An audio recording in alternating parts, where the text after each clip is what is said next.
Dear friends, greetings और अभिवादन। Book study and summary के आज के इस भाग में आप सभी का स्वागत करते हैं। हम इस धारावाहिक में बाइबल अध्ययन के विषय में देख रहे थे और विशेषकर बाइबल के पदों का अर्थों को कैसे समझे, किस आधार पर बाइबल के पदों का अर्थ को निर्धारित करते वक्त किन किन नियमों का, किन किन सिद्धांतों का, किन किन विषयों का हमें पालन करने की आवश्यकता है। उन्हीं विषयों को हम देख रहे थे जिसे बेसिक बाइबल इंटरप्रेटिंग प्रिंसिपल्स कहते हैं। और जिन सोर्सेस का मदद हम ले रहे थे वो है डॉक्टर रॉय बिजक के द्वारा लिखा गया यह पुस्तक बेसिक बाइबल इंटरप्रिटेशन और डॉक्टर आर.सी. स्प्रॉल के द्वारा लिखा गया यह पुस्तक नोइंग स्क्रिप्चर। और जब जब हमें जरूरत पड़ेंगे हम डॉक्टर रॉस्कप के द्वारा जो लेक्चर से इसी सब्जेक्ट के ऊपर वहां से भी मदद को लेने जा रहे हैं। और आज के जो हमारे समरी होने जा रहा है वो डॉक्टर आर.सी. स्प्रॉल के द्वारा लिखा गया ये पुस्तक में से ही होने जा रहा है। और यदि आपको याद होगा हम ऑलरेडी बाइबल व्याख्या के जो मुख्य नियम है, जो प्राइमरी पद्धति और नियम है, उन्हें देखना आरंभ कर चुके थे। जिनमें से पहला है पवित्र शास्त्र की व्याख्या करता है, स्क्रिप्चर इंटरप्रेट स्क्रिप्चर।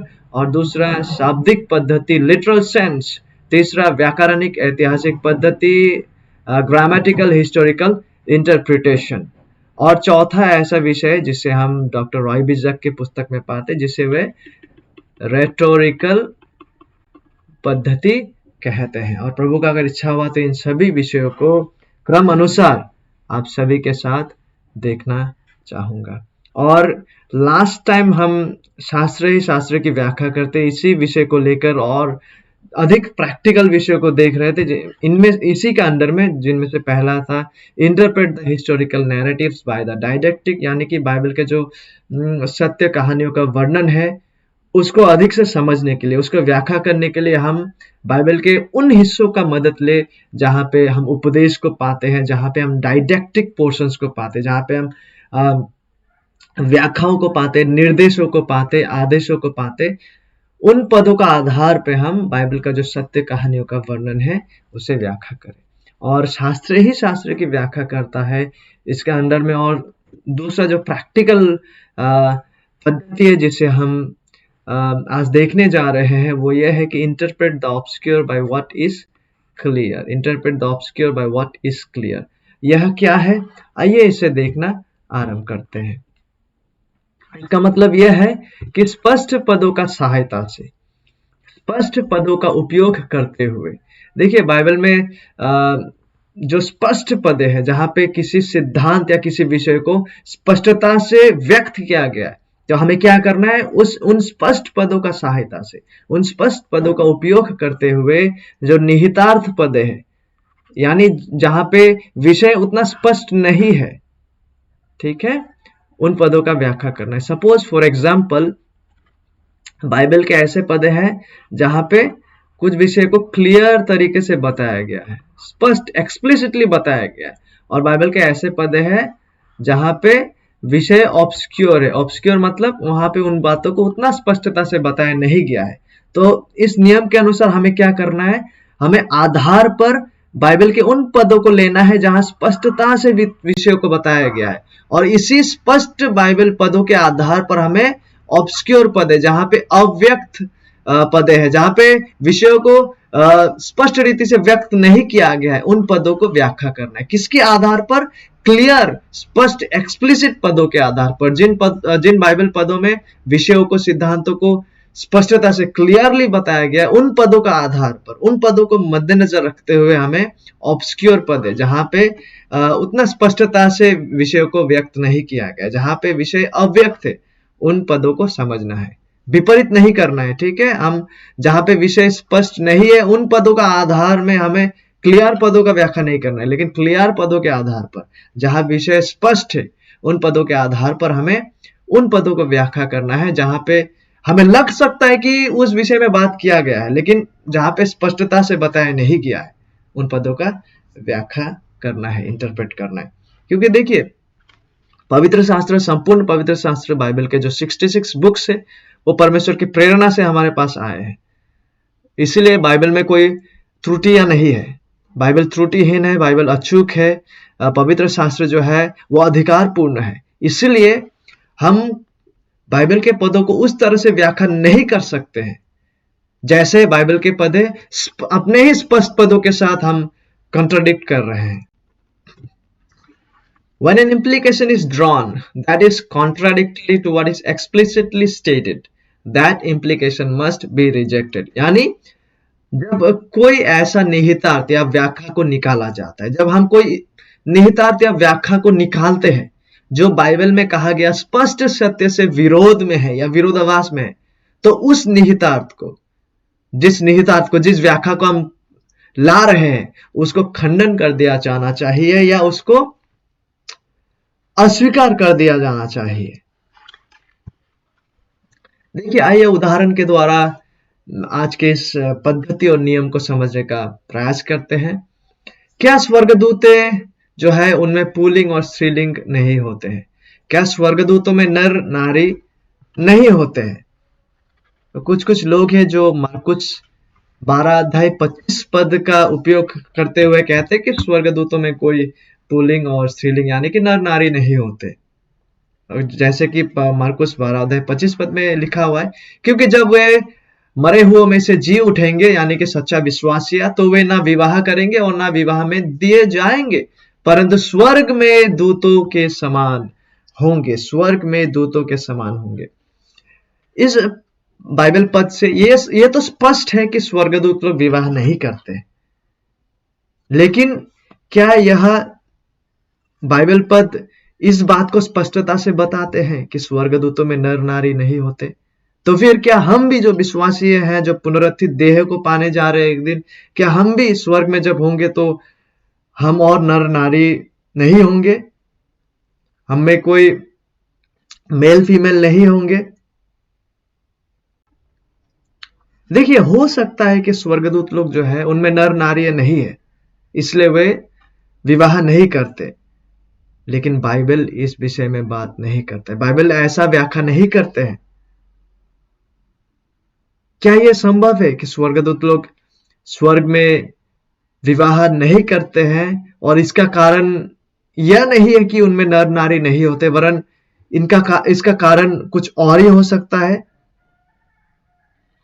और स्वर्गदूतों में नर नारी का ना होना शायद संभव है, लेकिन क्या मार्कुस 12:25 पर इस बात को स्पष्टता से बताते हैं कि स्वर्गदूत लोग इसलिए विवाह नहीं करते क्योंकि उनमें नर नारी नहीं होते?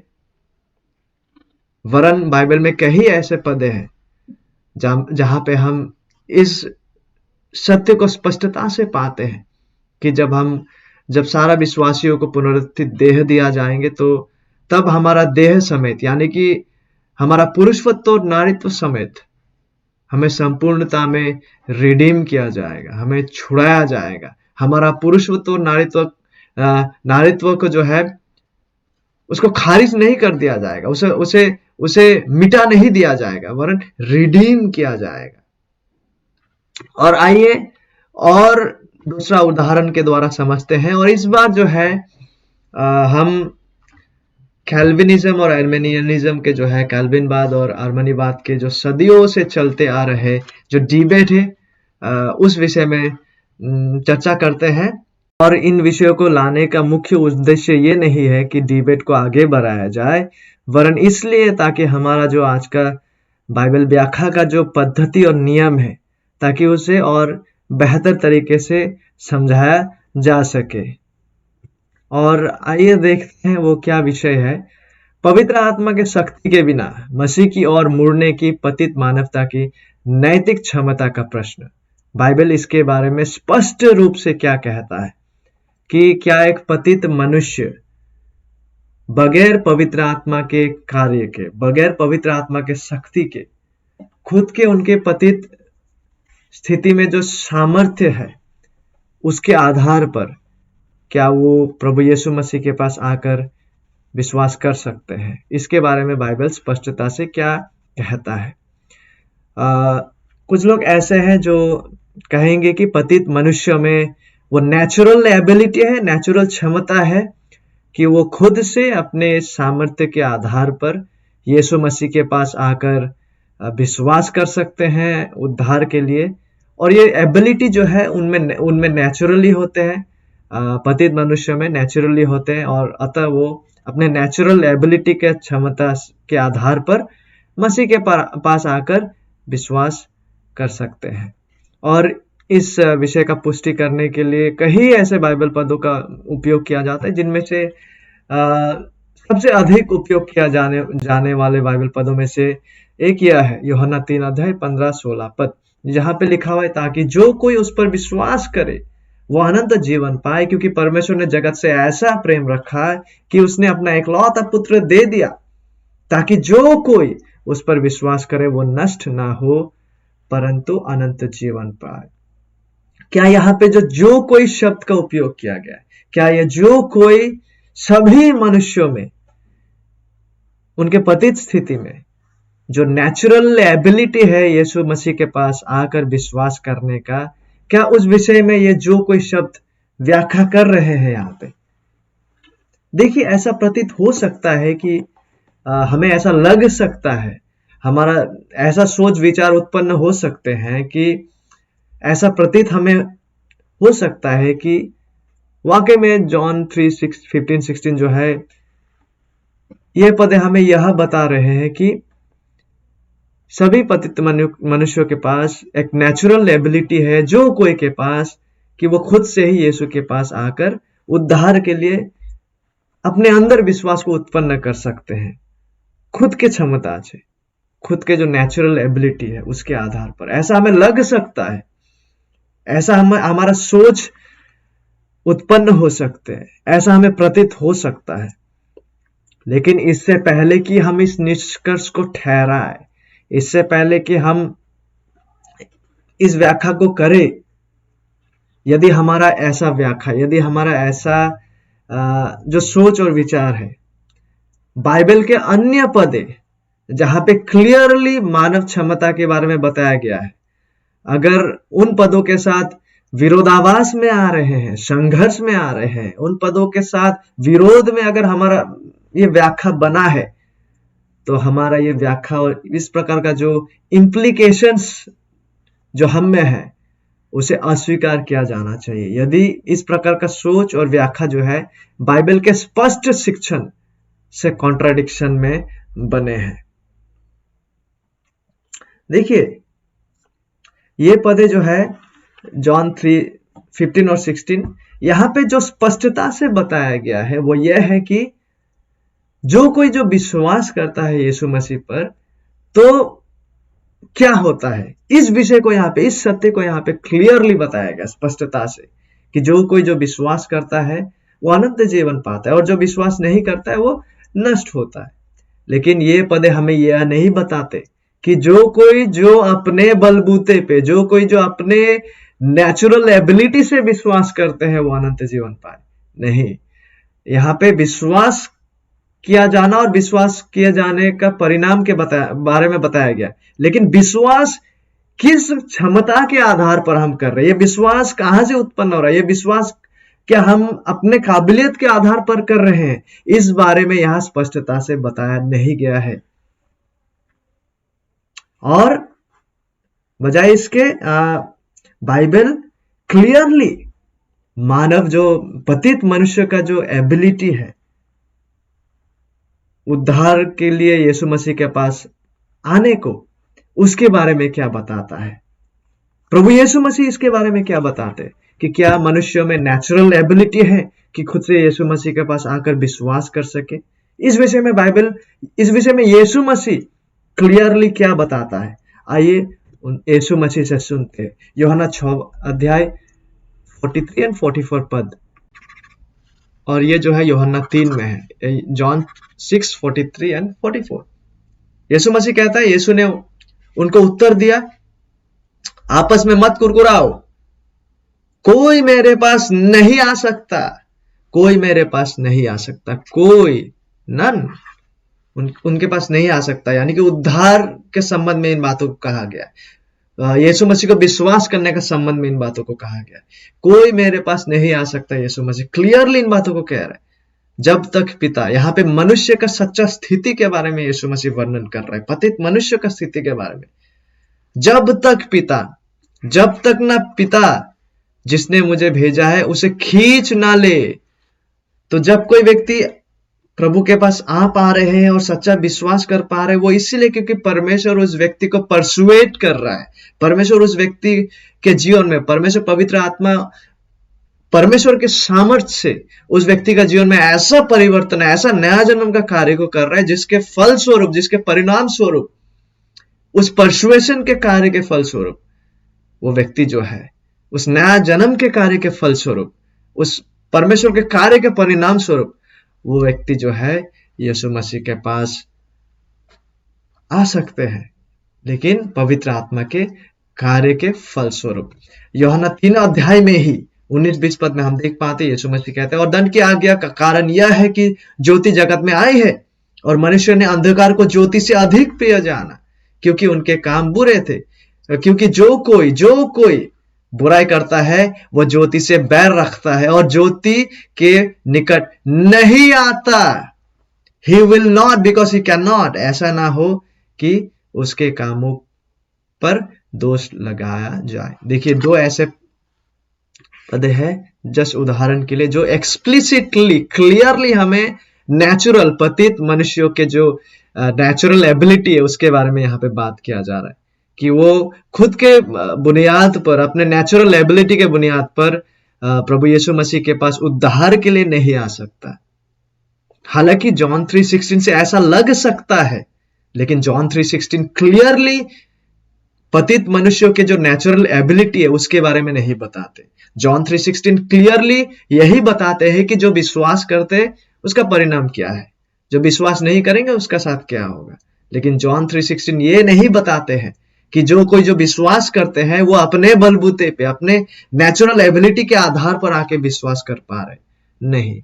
तो इसलिए आज के जो हर्मेनेटिक्स का जो प्रिंसिपल्स है उसके अनुसार हमें क्या करना है, बाइबल में जिन विषयों को, देखिए यहाँ पे ऐसा लग सकता है बट क्लियरली यहाँ पे नेचुरल एबिलिटी के बारे में बात नहीं किया गया है जॉन 3:16 में, लेकिन नेचुरल एबिलिटी के बारे में यहाँ बात किया गया है जॉन 6:43-44, जॉन 3:19-20 में।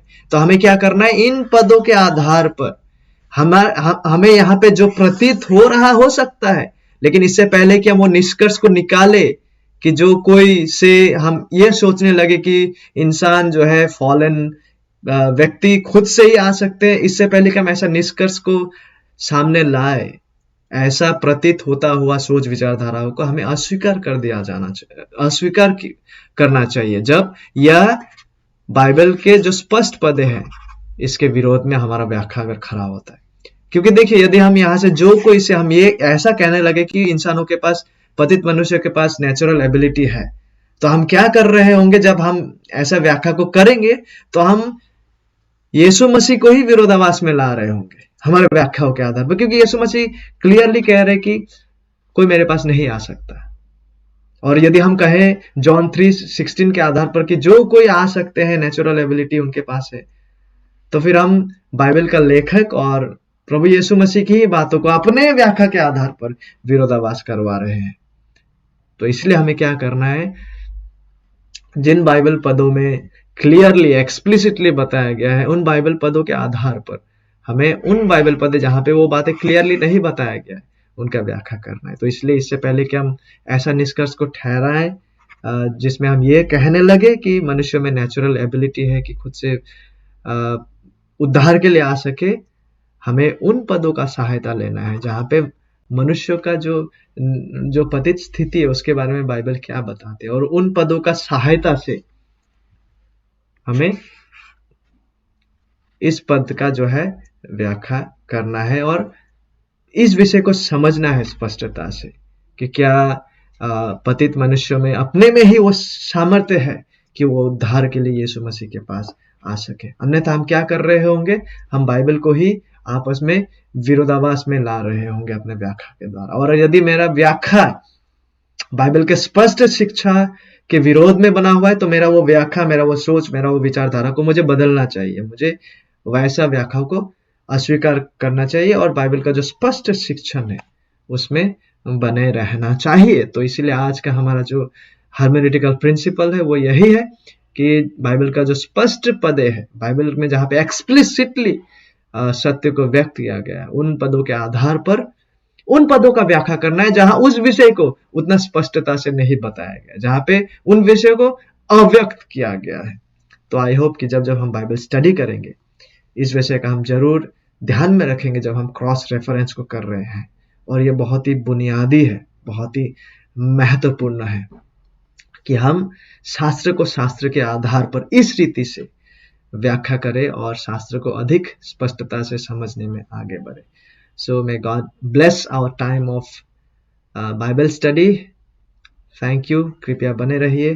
प्रभु का इच्छा हुआ तो आने वाले दिनों में और भी जो अधिक हर्मेनेटिकल प्रिंसिपल्स है उसे जरूर आप सबों का साथ देखना चाहूँगा।